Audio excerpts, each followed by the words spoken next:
Katie Bowe, Rod Minger. Hilarious. Tiny, a.k.a. Indescribable. Hey. I feel like the moment we start describing you, it feels like your name is like, why we say that? You know? Like, You just let it be like Prince. like the symbol? Or the color. It's pretty good. Ooh, I see what you did there. Yeah, mind blown. Wow, I just exploded. You can say mind blown without the sound effect. Mind blown. Oh, such a gentle explosion. It goes better with the explosion. For sure. Goes a little better. It goes better with this. Ooh. Hilarious. All right, so this is a topic that a lot of people have challenges with. I would say it one way, but this is the topic we're talking about. Should you split the rent or the mortgage in your house? You know, somebody you're living with, you know, your spouse, boo, your bae. Should you split the rent? But my question becomes, should you split also like the bills? Like you take everything, put it in a pot, you pay 50%, I pay 50%. But let's talk about rent, mortgage. Should you? What do you think? Rod? No, go ahead. I know you got the most deep compassion. This tells me that this is I want to hear what your positions are because I'm pretty sure I already know. But to me, this is one of those conversations I don't like to get into because I think America has gotten, this is the way my mom and daddy did it, or this is the way my household did it, so that's law. Mm-hmm. But what works for you don't work for everybody. Right. Everybody can't do the same exact thing. Right. I know some families where the husband pays all the bills, wife doesn't do anything. I know some households where the woman is the breadwinner, they put all their money together. I know people that keep their money separate.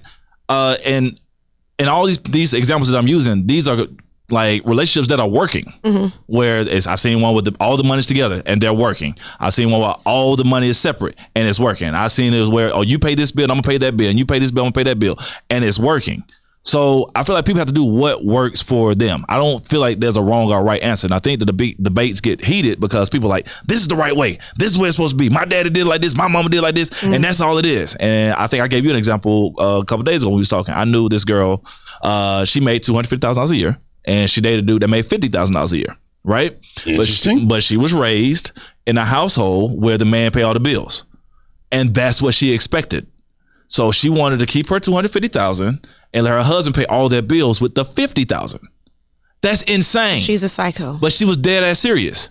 And that's why these conversations to me get like, it's automatic tension. And I'm like, you don't make any sense. Your marriage is not going to last. You're going to fall apart. And are they? Nah, they split. Yeah, okay. Yeah. How does that make sense though? Man, honestly, what do you do with your $250,000 a year that you make? Spend it till it's gone.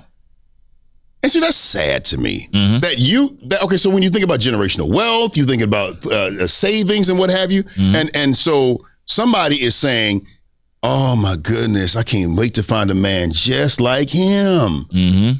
It's crazy to me. But I will tell you this, that as a man, I feel like the biggest bill in the house, which typically is the rent or the mortgage, I'm going to take that. I got that. That's how I feel. Yeah, I take the biggest bill I have. I'm gonna take that. But by listening to the tone of your voice, I take it that y'all keep your money separate. No, y'all don't. No. Then there's no such thing. If y'all money is together, that's y'all money. So nobody's paying anything. Well, okay. The way I see it is, she is just gonna just kind of do her thing. Like I can't tell her, you pay this, I pay this, you pay that. It don't really work like that. So, and there are some days in which she may just say, no, I got it. Yeah. But me, myself personally, why I say that? I don't even know why I say that. Okay. I just feel like, even if you would take care of it, I'm going to slide that back to you. Okay. Because it's not we don't put all our money in the same pot. Don't get me wrong. Right. But it's like, I have money, you have money. Who got this? No matter. Right. I got the mortgage, so we never going to have to question that. Right. Correct.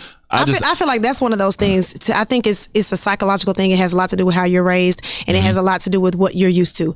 In my mind, I feel like on the base, the most basic level, my husband should be my provider. When I hear provider, I think shelter. That's the number one thing. We might not have no lights. We might got to figure out how we're going to eat, but there's a roof. I don't have to be out in the rain. I don't have to be homeless. There's a roof. And I'm like, yo, got that? Cool. I can do Wi-Fi, light bill, gas, whatever. I'm cool on that. But I feel like you, the biggest bill, which is usually living, mortgage, rent, mortgage, Go on, you got to get that Playboy. Right. And that's cool, right? But see, both of y'all scenarios seem different to me. I feel like the way you sound, like y'all money probably separate, right? And you saying y'all money is together. It wouldn't matter. But right. So let me tell you who has this argument the least. People who all their money goes to one place because they know where everything is. So nobody's paying for anything. They have a family pot for everything that they take care of. Too many businesses, I couldn't do that. That's exactly. But okay, let's talk about a guy that's a teacher and one person is a lawyer, or regular jobs. Manager at Publix, FedEx driver, okay? Boom, they're married, okay? They're putting their two $50,000 salaries together and everything's in one pot. And I'm gonna tell you how I know this works. I got a homeboy been married for 16 years, right? He got married, I think we both were like 23, 24, however old we was. But at the time, him and his wife made the same exact amount. But he went to this relationship finance seminar where they was talking about how to live like you're rich on a little. I'm paraphrasing the title. I might be paraphrasing a little bit, but basically it was showing how to have a lot with a little. He went to this guy's house. This guy had this amazing house, this amazing cars. And then my homeboy got curious. He's like, yo, bro, like we work at the same job. You know, what are you doing? He said, let me sit down with you and your wife. He sits down with him. He breaks down all their finances. He said, if you're going to sit down with me, you're going to take my class. I'm going to give it to y'all for free because y'all friends. He said, but I coach people on this all across the country. He's like, I'm going to break down all your finances, but you got to be ready to get butt naked. That means I got to go all up in y'all business. He says, the only way I'm going to work with y'all. He sits down with him. He said, I just went through all y'all finances. I found $60,000. I found that in both of y'all's finances separately. He said, let me put y'all on this program that me and my wife on. We put everything together. And then there's an allotment. There's like a percentage that we're going to put out towards each person weekly. Now it's going to start off hard because you're not used to doing it, correct? But it's like, okay, we make $100,000 a year, but this is what we're going to give each other almost like an allowance. That's going to be for your extra money every single week. My parents. Now, but if you spend it, like if you spend it all, you spent it. But if you save it, you're saving it. So after 12 months, you do have your own separate money, but the bulk of it comes from one place and then the percentages come out of that. They're never going to have a financial argument. They're never going to who's going to pay the bills argument. They're never going to have a mortgage argument because all the money's in one place. Now, everything else you do, your shoes, your nails, your hair, whatever he want to get, games, whatever he does with him and his son, it comes out of that percentage that he's getting. And he didn't spend it for 2 years. So all that money he had extra saved up. Same thing with her. She likes to buy the bags, the purses, this, that, and the third. That was an argument when they kept everything separate. But once they put it together and they had a calculation on every dime has a place. It's pretty good. And they were able to save more than the people that's on me. Everybody's going into marriage now on me, and you're you. No, you're going into marriage to be us. And that's that's one thing. That's one word. When people start thinking like that, it's going to be a lot of less financial arguments. But if you come in thinking like an individual, you're going to be in your marriage like an individual, and you're going to have these stupid knick-knacky financial arguments. All right. Relationship advice, financial relationship advice brought to you by the Dunder Mifflin Paper Company Incorporated. It's the Katie Mo Show.